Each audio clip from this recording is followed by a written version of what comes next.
Hey there friends, thanks for checking in. Today I want to talk about trends in the handgun world.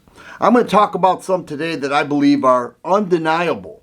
They are trends, they are trending, they are the new wave of things that people want with handguns. Now, if you look at some in the past, it wasn't too long, about 10 years ago, where the Ruger LCP, the Kel-Tec P3AT were hot. They were these small little lightweight 11-ounce handguns that packed a punch with 380, and people, I remember, $650, $700 at local gun shows just to get their hands on one of those, especially the LCP when they copied Kel-Tec. It was crazy. And then when the single stack 9mm became a thing, they began to be replaced by those, and then the double stacks came. These are all trends that happened. And the manufacturers started building trends with double stack 9mm, and it was crazy, and it still is. But what's going on today? Well, 380 was all but dead with 9mm. They said that just as small, just as light, maybe a little heavier, but it packs a stronger punch. Well, I believe 380 is back. Why in the world would I say such a thing? Well, if you look at when Beretta launched the 80X Cheetah, that really started turning heads.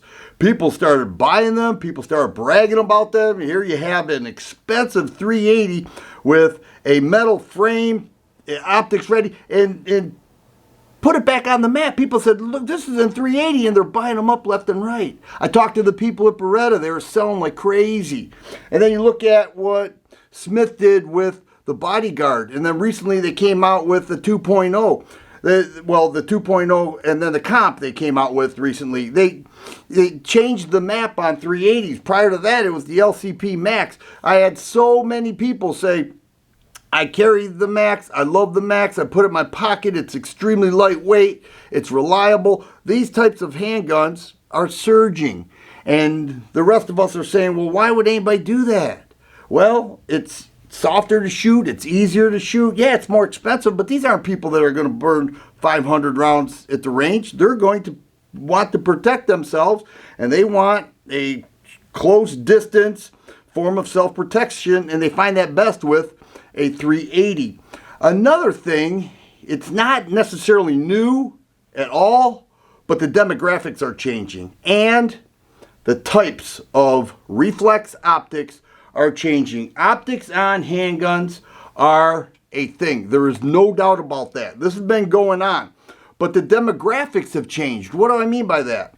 I have seen, spoken with, heard of many people who fought optics. They said, I don't want anything to do with it. I shot my whole life without them. Forget that. I don't want anything to do with it. Who am I talking about? A lot of older folks. Their eyesight gets bad. I would be considered one of those. I'm 58. But people even older, they say, I used to be able to shoot so well, but now my front sight is 1.5 feet away from my eyes. I can hardly see it. Then they shoot their friend's optics-ready handgun with a red or green dot on there, and they say, wow, now I only have to focus in on one dot instead of three, and it's nice and bright, front and center. I got this big glass window here. Yeah, I can get into that, and we're seeing that. And so manufacturers are making handguns that are optics ready, and if one is produced, it's not optics ready. People say, where are the optics? And the same people who said, I don't want anything to do with them, are coming aboard, and they're saying, I get it. Now, another thing with optics that I believe is changing in a big way, I know this is a fact, is that when they first became popular, you saw Trijicon with the SRO and the RMR, very expensive, and you had Leupold with the Delta Point Pro. And whatever happened to Shield Optics? You don't even see or hear about them anymore. They were one of the groundbreaking companies to bring their optic to the market. You don't even hear about them anymore. There's so many others have taken that role, but what do we see? We see that those are so expensive that many times you pay more for the optic than the gun.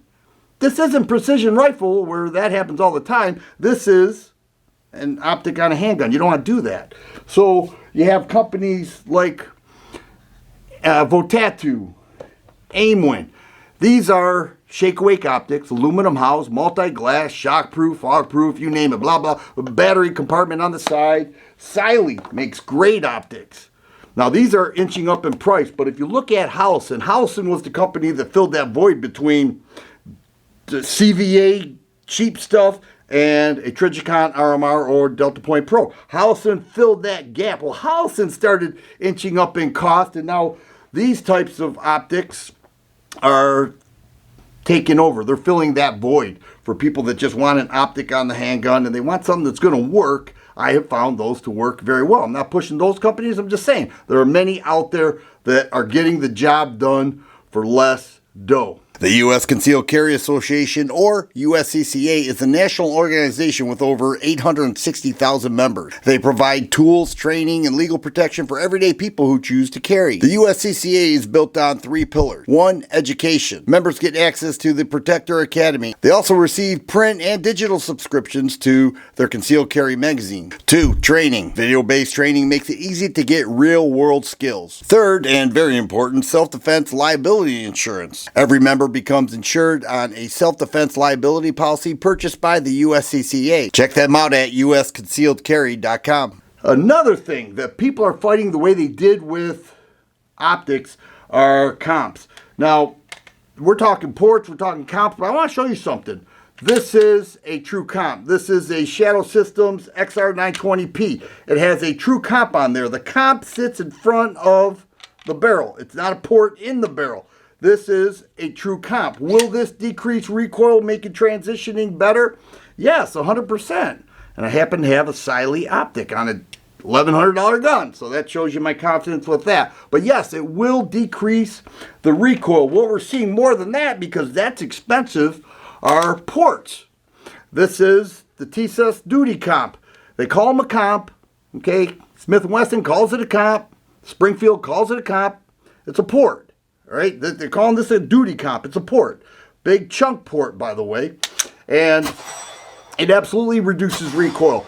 We are seeing this, and it's not going away. So if you're fighting comps the way you fought optics, you may be on board one day when you can shoot your favorite handgun with less muzzle rise and transitioning like you never could before.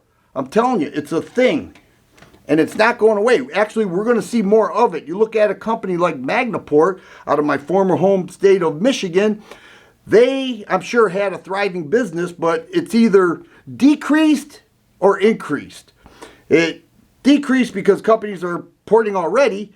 It probably increased by people having guns that are not ported, that's sending their barrels and slides in saying, go ahead and port that out for me because I am noticing a difference with ports. Lastly, the 2011 is strong. I'm telling you. At first it was STI and Staccato. Now you're having budget 2011s. You're having higher end ones. This is my fave. It's a Bull Armory TAC 5 Pro. What does it have? It has 8 ports right there. Okay, I could transition with this, but when the 2011s became a thing, they were huge, just huge. And they are still a thing. And we're seeing companies like Bursa. Bursa, of all companies, is making the M2XI, a beautiful 2011, under $1,500. You put gun store price on there, closer to $1,300. A beautiful 2011. And if Bursa's doing it, who else is doing it? Well, there are a ton right now. Everything from $800 to $5,800. You know, choose your pain. But they are a thing. People love the lack of recoil and the ease of use. No doubt about it. So those are some of the handgun trends that are happening today. It's real, it's happening, and it's undeniable. If you like videos like this, please subscribe and share. I always appreciate the thumbs up button. Thanks for watching, and you guys be safe.